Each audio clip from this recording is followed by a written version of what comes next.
Gunshots shattered the midnight air outside a Brooklyn halfway house as Tekashi 6ix9ine, fresh out of federal custody after serving every last day of his sentence, stumbled backward, blood spraying across the sidewalk like cheap red paint. The rainbow-head rapper who once bragged he was untouchable, who snitched on every friend he ever had and walked away smiling, didn't even make it 10 feet past the prison gates before the bullets found him. 1, 2, 3, 4. He hit the ground hard, colorful dread soaking dark, his signature smirk frozen in a final, ugly scream. Witnesses say the shooter stepped out of a blacked-out SUV, walked up calm as death itself, and stood over the body long enough to empty the rest of the clip into 6ix9ine's chest point blank, execution style. No mask, no rush, just cold, deliberate revenge. In the chaos that exploded seconds later, one name was already being screamed into the night by the small crowd that had gathered to welcome him home. It's over. They finally smote him. Friends who were supposed to be there celebrating turned ghost. Family members who'd waited years for this moment watched their phones light up with the news before they even got the call. The same man who once danced on Instagram Live while the feds tore his crew apart was now bleeding out in front of rolling cameras, his release turning into the most watched murder in hip-hop history. But here's what nobody saw coming. The shooter didn't run. He stood there, looked straight into the nearest security camera, and smiled almost like he wanted the world to know exactly who pulled the trigger. And just like that, the streets that 6ix9ine thought he'd conquered were already whispering the one question that's about to tear the entire game apart. Who ordered the hit, and why did it happen the exact second he thought he was finally free? The chaos outside the Brooklyn halfway house was pure pandemonium as emergency sirens wailed through the night and flashing lights painted the blood-soaked sidewalk in red and blue. 6ix9ine lay there motionless, his once vibrant rainbow dreads now matted with dark crimson, his signature flashy jewelry scattered around him like broken promises. Paramedics rushed in shouting codes while a small crowd of supposed supporters stood frozen, some already filming on their phones, whispering that the king of snitches had finally met his end. But even in those first terrifying moments, rumors started flying faster than the bullets had, and the name on everyone's lips was the one person everyone knew had the biggest reason to want him gone. Inside the halfway house, staff was scrambling, trying to lock down the scene, but it was too late. The damage was done and the internet was already exploding with the news. Fans who had been counting down the days until his release were now flooding social media with shocked reactions, some crying, some laughing, some straight up celebrating that the troll who turned on his entire crew was gone. One viral clip showed a group of young fans outside the facility screaming he got smoked right as the body was being covered, and that clip was racking up millions of views within minutes. But what nobody knew yet was that this wasn't just some random street hit, this was personal, and the shooter had left a message that would send shockwaves through the entire hip-hop world. Back in his old neighborhood in Bushwick, family members were getting the news in the worst possible way. His mother was in the middle of cooking a welcome home meal when her phone started blowing up with alerts, and when she finally picked up the call from a cousin, her knees buckled and she dropped the phone screaming, "No, not my baby, not after everything." Tears streamed down her face as relatives rushed to console her, but the room was already divided, some whispering that he brought this on himself with all the snitching and the clout chasing, while others cursed the streets for never letting anyone escape. His sister was on the phone with lawyers demanding answers, demanding to know how this could happen on the very night he was supposed to start fresh, but deep down everyone knew there was no fresh start for someone like 6ix9ine.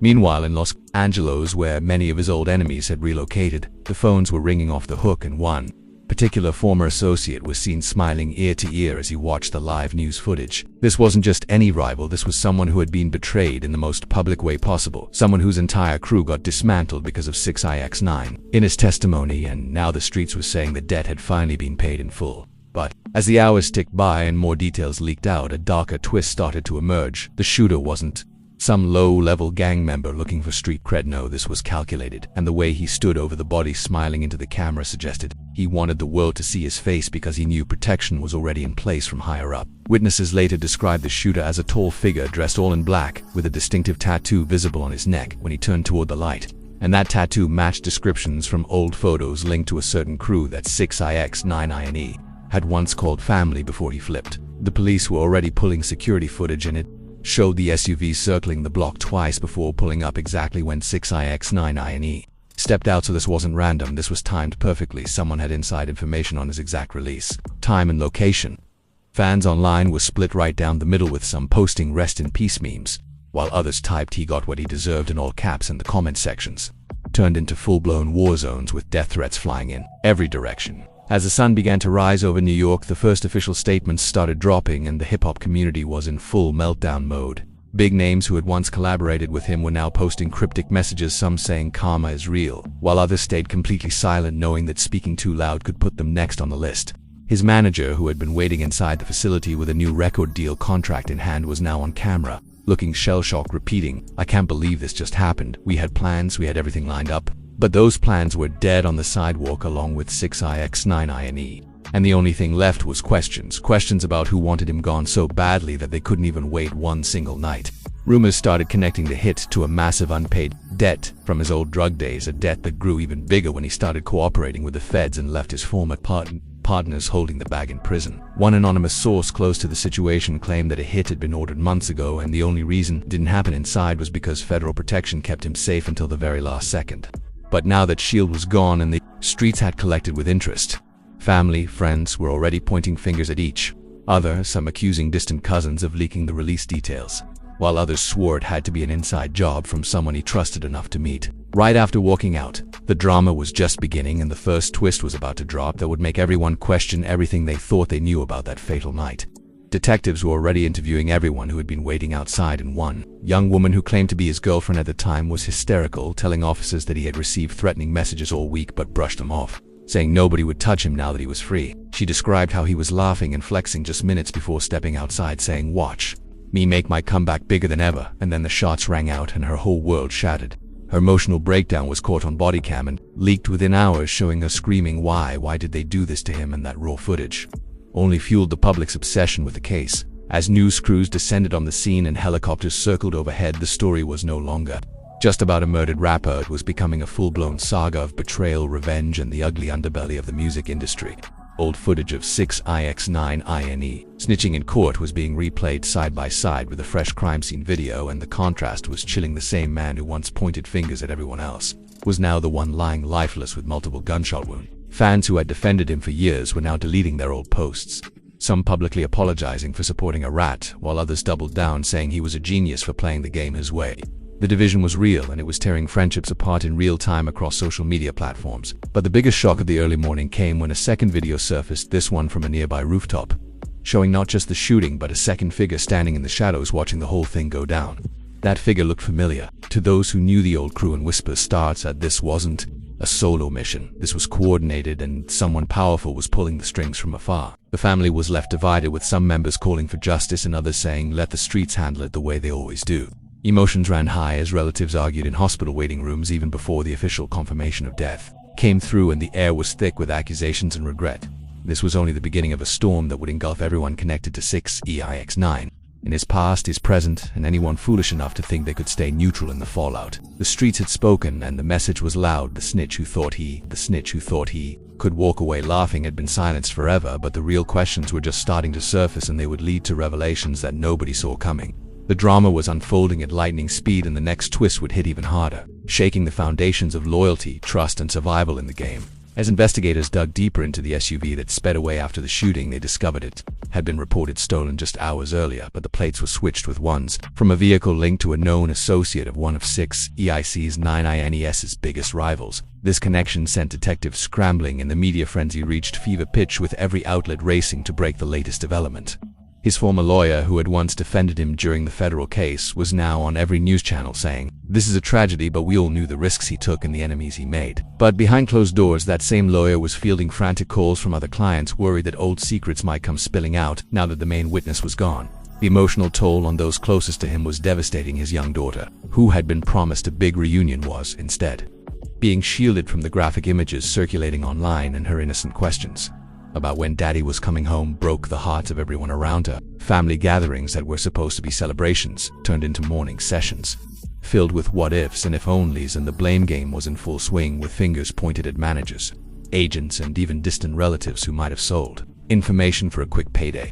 The hip-hop community watched in stunned silence as tributes mixed with diss tracks started dropping within the first 24 hours, some artists using the moment to settle old scores, while others called for peace that nobody really believed in. This single act of violence had ripped open old wounds and exposed the fragile alliances that held the industry together, and as the day wore on, it became clear that 6ix9ine's death was not the end of the story. It was merely the explosive opening chapter in a saga of payback that would claim even more casualties before it was over. The world waited with bated breath for the next revelation, knowing that in this game, once the bullets start flying, the drama never stops.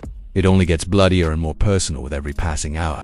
The next twist hit like a freight train. Just as the morning news cycles were picking up steam and what everyone thought was a straightforward street execution suddenly revealed layers nobody expected. That second figure caught on the rooftop video wasn't just some random lookout. The enhanced footage showed a distinctive chain glinting under the streetlight, and that chain matched the exact custom piece 6ix9ine had gifted to one of his closest day one homies years ago before the snitching started. The internet detectives went into overdrive, zooming in frame by frame, comparing old Instagram posts, and within hours the name was trending. Worldwide trailed the silence, the man who had stayed quiet through all the federal raids, the man 6ix9ine once called brother, now allegedly standing watch while the trigger was pulled. Trell himself was already on the move, his phone blowing up with messages from mutuals asking if it was true, if he really crossed that line after swearing loyalty even when everyone else turned their backs. In a hidden location somewhere in Queens, he sat with a small crew watching the coverage, his face stone cold but his eyes burning with years of pent-up rage. "You think I forgot what he did?" he muttered to the men around him, pointing at the screen where old courtroom clips played on loop. He named everybody. He pointed at me in that room like I was nothing after I put food on his table, after I took bullets for him. The room fell silent because they all knew the story the night 6ix9ine decided to flip and save himself by burying everyone who had ever shown him love. Back in Brooklyn, the family was fracturing faster than the concrete under the crime scene tape. His mother sat in the living room surrounded by aunties and cousins, some crying, some arguing loudly that blood is blood and no matter what he did, he didn't deserve to die like a dog in the street. But his older brother wasn't having it, slamming his fists on the table and shouting. He made his bed with all that rainbow hair and trolling and snitching. Now the streets tucked him in permanent. The argument escalated until neighbors started banging on the walls and someone called the cops just to calm things down. Emotions ran high, with accusations flying that certain family members had known about the threats and done nothing because they were tired of the drama he brought to the doorstep. Meanwhile, across the country in Miami, where many of the old Trippie Redd and Chief Keef affiliated circles had moved, a group of former associates gathered in a luxury condo toasting with bottles of Hennessy as the death confirmation finally dropped. One voice rose above the rest, laughing loud and saying, "Finally, the rat got smoked. We've been waiting on this day since he opened his mouth in court." They replayed the shooting footage on a big screen, pausing at the moment the shooter smiled into the camera, and someone recognized the walk, the posture, the way he held the gun. It was definitely someone from the old New York set, someone who had lost millions when 6ix9ine cooperated and took the whole operation down. But the real bombshell came when one of the men in the room received an encrypted message and read it out loud. "The boss says it's done, but this is only phase one. More heads gotta roll to make sure the message sticks." That message sent chills through the group because it meant the hit wasn't just personal, it was business, and the business of silencing 6ix9ine was far from finished. Fans were shocked when leaked audio started circulating online, supposedly from 6ix9ine himself, recorded just days before release, where he bragged, "I'm coming home stronger than ever. They can't touch me. The feds got my back forever."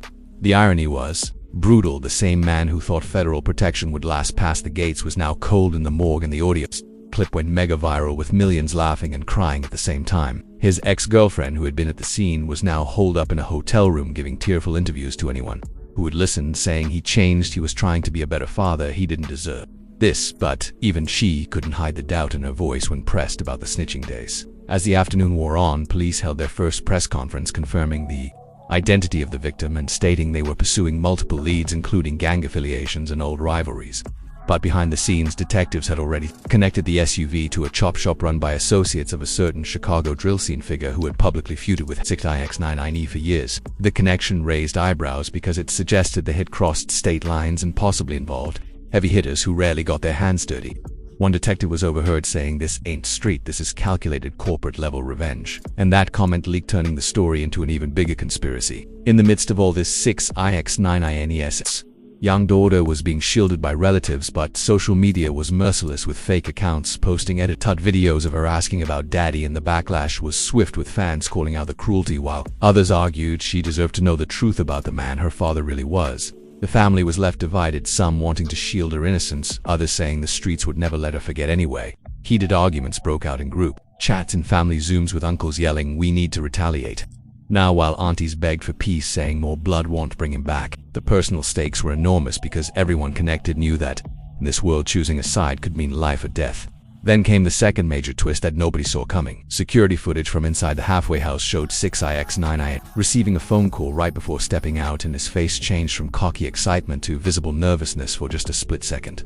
Lip readers and audio enhancers went to work, and the whispered conversation seemed to include the words, "They waiting outside, be careful," but he brushed it off laughing, saying they ain't got the heart. That clip proved he knew something was off, yet still walked into the trap, and fans were shocked at how close he came to surviving. If only he had listened to that warning voice on the other end. Speculation exploded about who made that call. Was it a setup from someone pretending to be a friend, or a genuine last-minute alert from a concerned family member? Terrell the Silent was now the most hunted man on the internet, with his old photos circulating and bounty-style posts appearing in underground forums, offering serious money for any information on his whereabouts. He knew the heat was coming, so he made a bold move, recording a voice note that somehow leaked, where he said, "Yeah, I was there, but I didn't pull no trigger. I just made sure the job got done clean after what he did to my people." He had it coming. Fair and square. That voice note split the streets, some calling Trell a hero for finally doing what others were too scared to do, while others labeled him a snake for watching his former brother get smoked without stepping in. The betrayal ran deep, and old friendships were shattering in real time as people chose sides publicly on live streams. His mother collapsed again when she heard about the voice note, screaming how could someone he called family do this? And the emotional conflict tore through the household, with some relatives defending Trell, saying he was just balancing the scales, while others vowed to find him and make him pay. The personal stakes couldn't be higher, because Trell wasn't just any associate. He had been there during the rise. He had shared hotel rooms, tours, and secrets, and now those secrets were the very reason 6ix9ine was dead. Reactions from the broader fan base were mixed, with some posting old throwback photos of the two smiling together, captioned "From day ones to this," while others flooded the comments with "He deserved every bullet." As evening approached, the story took yet another unexpected turn when a high-profile attorney representing one of 6ix9ine's former co-defendants stepped forward, claiming new evidence that proved the rapper had continued cooperating even after his initial testimony, providing information that led to additional arrests in the music industry.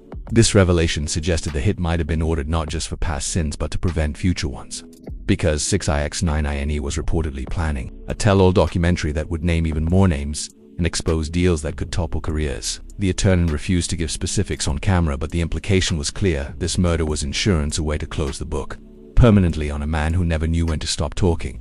The hip-hop world was now watching every move with paranoia, setting in as artists canceled appearances and increased security details, worried that old associations with 6ix9ine could paint targets on their own backs. Family drama continued to unfold, with distant cousins coming out of the woodwork, claiming they had warned him about the threats and demanding to be heard in the media for their 15 minutes of clout.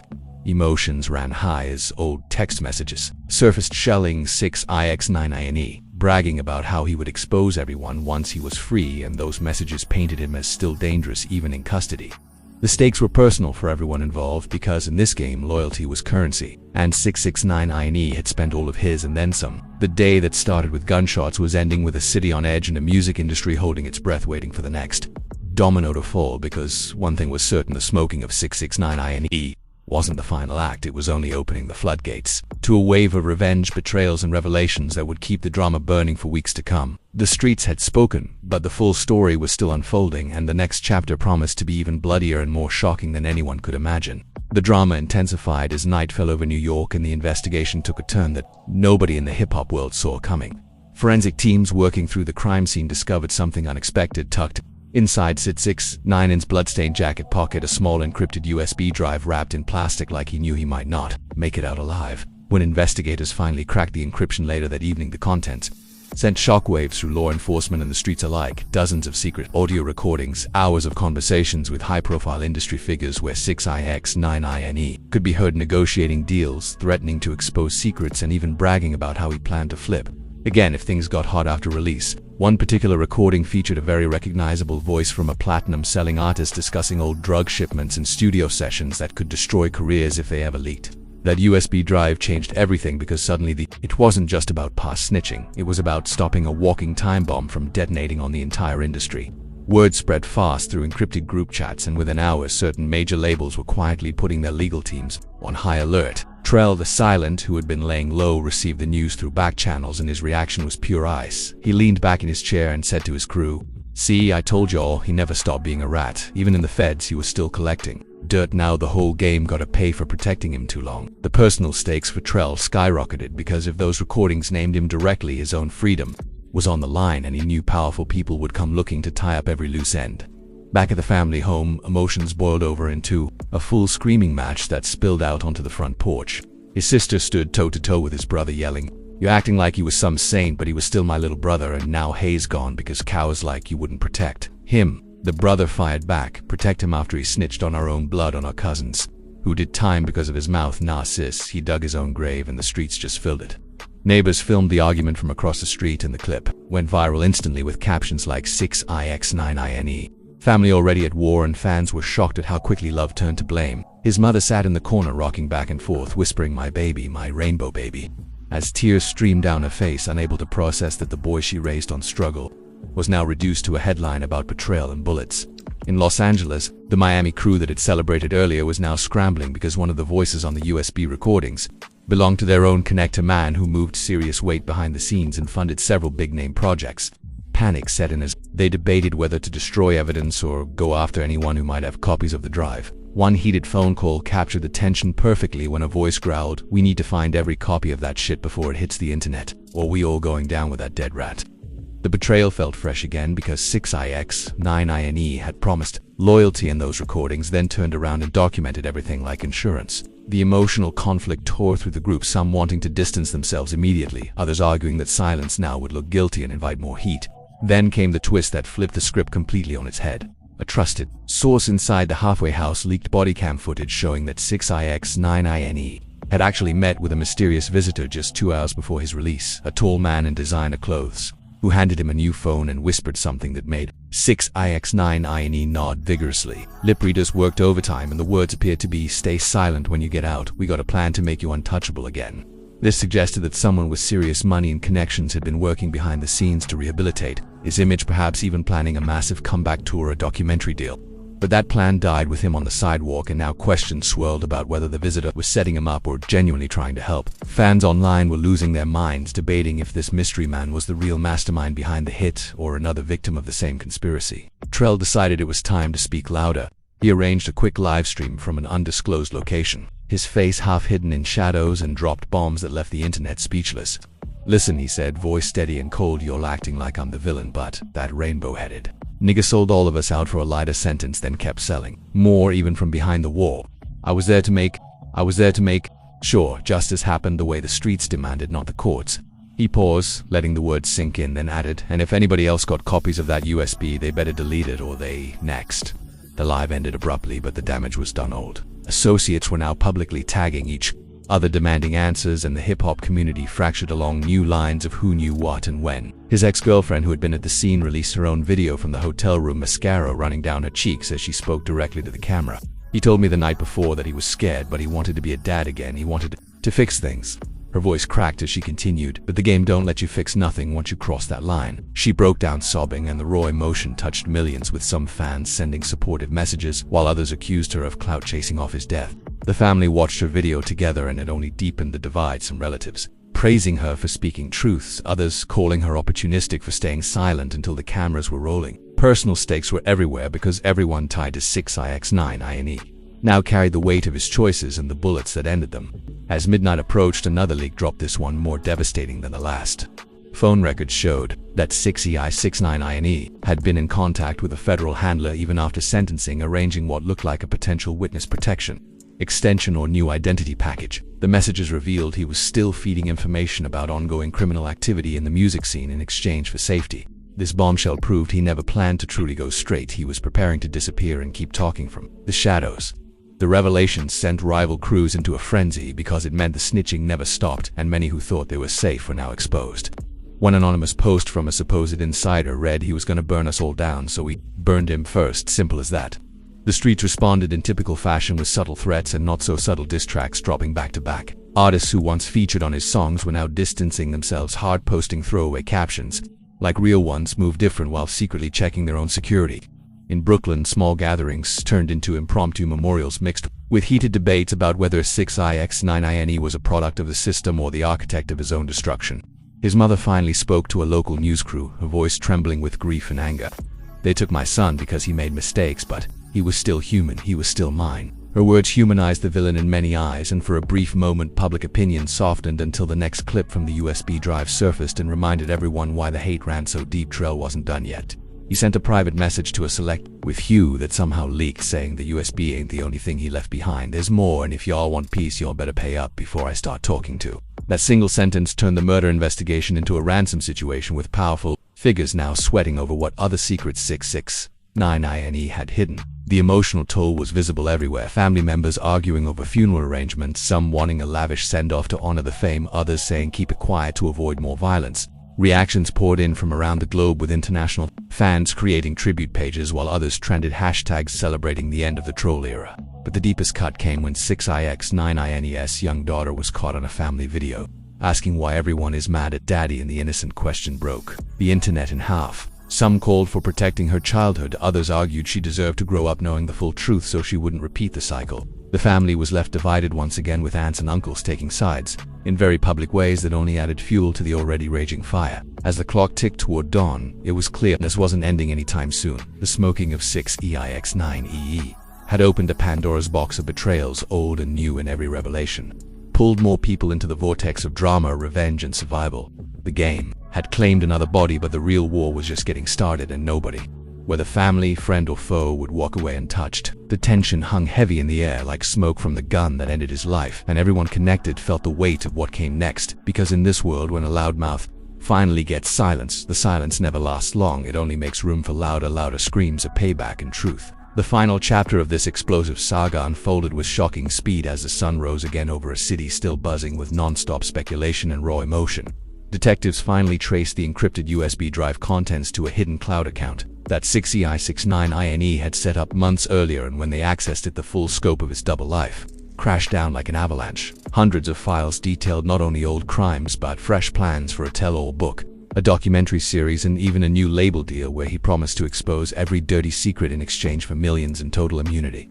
Names of a list with superstars, producers, and executives filled the documents, some still active at the top of the charts, and the panic that rippled through the industry was immediate and brutal. Phones went silent in Hollywood. Hills mansions and private jets were rerouted as powerful players scrambled to contain the damage from a dead man who refused to stay quiet even in the grave. Terrell, the silent, sensing the walls closing in, made one last bold move. He arranged a secret meeting with a few remaining loyalists in an abandoned warehouse on the outskirts of Queens, and the conversation caught on a smuggled recorder revealed the deepest layer yet. "I didn't just watch," he admitted in a low growl. "I made the call to the shooter the moment that Rainbow Fool stepped out, because he was never going to stop. He was going to sell us all over again for a comeback story."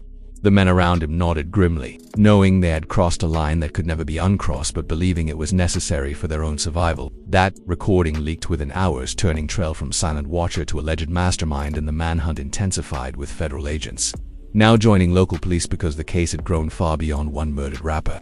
The family tensions reached a breaking point during the private viewing at the funeral home. His mother collapsed beside the closed casket, sobbing uncontrollably, while his brother stood stone-faced, refusing to shed a tear. He's still defending him even now, the brother snapped at relatives who tried to offer comfort. He chose the spotlight over blood, and look where it got him. Heated arguments echoed through the halls, with cousins accusing each other of leaking information to the press for money, and sisters crying that the family would never heal from this betrayal upon betrayal. Outside the building, fans gathered in chaotic clusters, some holding candles and rainbow flags, others shouting good riddance with middle fingers raised high. The division was complete, and emotions ran higher than ever as old wounds from the snip era were ripped open once more in the most public way possible.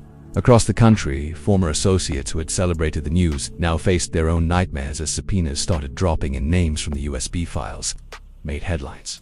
One well-known producer was seen leaving his studio in tears, telling waiting cameras, "I never thought he would keep recording us like that. We were supposed to be family." The personal stakes hit rock bottom for many, because careers built over decades were suddenly hanging by a thread, all because of a man who smiled for the cameras while stabbing everyone in the back.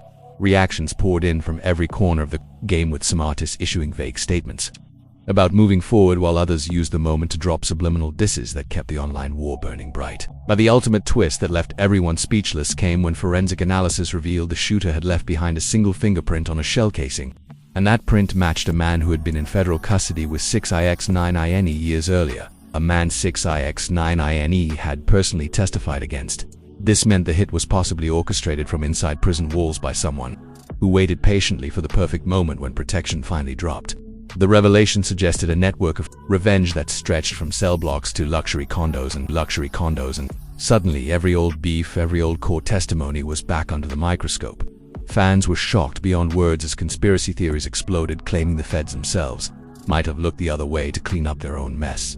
The family was left divided once again, with some demanding a full federal investigation, while others whispered that digging deeper would only bring more bodies to the pavement. In the days following the shooting, 6ix9ine's daughter became the unintended center of the storm, as viral videos showed. Her innocent face asking about her father, and the public split into fierce camps, one side calling for protection and privacy, the other arguing that truth should never be hidden from the next generation. Heated family discussions turned into leaked group chats where uncles argued over custody and money from unreleased music, while aunts begged everyone to put the child first. The emotional conflicts reached heartbreaking levels because no matter how loud the world screamed about karma or justice, a little girl had lost her father in the most violent way imaginable, and that pain cut through all the trolling and clout chasing. Trell finally surfaced in a pre-recorded video that dropped like a bomb. He looked directly into the camera, eyes hard and voice steady, saying, "I did what had to be done for every brother he sent to prison, for every mother who cried because of his lies. If that makes me the villain, then so be it, but the game is cleaner without him." The message spread like wildfire, splitting the streets into those who hailed him as a hero of the code and those who branded him a cold-blooded killer, hiding behind street justice. Old friends turned enemies overnight, and the betrayals kept piling up as people chose sides in very public, very dangerous ways. As the week drew to a close, the hip-hop world tried to return to some sense of normalcy, but the shadow of 6ix9ine loomed larger than ever. Unreleased tracks leaked featuring his voice bragging about coming back stronger, and the irony stung harder with each play. Memorial murals appeared overnight only to be vandalized by morning, with messages like "Get stitches" painted in bold red. The family held a small private service, but even that was interrupted by drone footage and paparazzi hiding in bushes, turning grief into another spectacle. Reactions from fans continued to pour in, mixed with tributes, diss tracks, and endless debates about whether his death was justice, karma, or just another sad chapter in a violent culture. Yet through all the chaos, one truth remained crystal clear: the smoking of 6ix9ine right after his release wasn't the end of anything. It was the spark that ignited a firestorm of revelations, payback, and broken loyalties that would burn through the industry for years to come. Old alliances crumbled, new enemies emerged, and everyone left standing wondered if they would be next when the bullets started flying again. The drama had exposed the ugly heart of the game, where loyalty lasted only as long as the money and the spotlight, and where a single decision to snitch could echo long after the body hit the ground. The streets had spoken in the loudest way possible, and the message echoed from Brooklyn to Los Angeles, from prison yards to penthouse suites: nobody is untouchable, not even the loudest troll with the brightest hair, once the code is broken and the debt comes due. Now it's your turn to decide what happens next in this wild story. Do you think Trell did the right thing for the streets, or was this just another cycle of pointless violence? Was 6ix9ine a victim of his own ego, or did he truly deserve every bullet? Drop your thoughts in the comments below. Tell us which side you're on and who you believe is really behind all the chaos. If you want more explosive breakdowns like this, make sure you hit that like button right now, smash subscribe, and turn on notifications so you never miss the next chapter of the drama that has the entire game on edge. Which artist do you think is sweating the most after those USB files leaked? Let us know in the comments, and share this video with every real one who needs to see the truth. The streets are watching, and so are we. Stay locked in, because this story is far from over.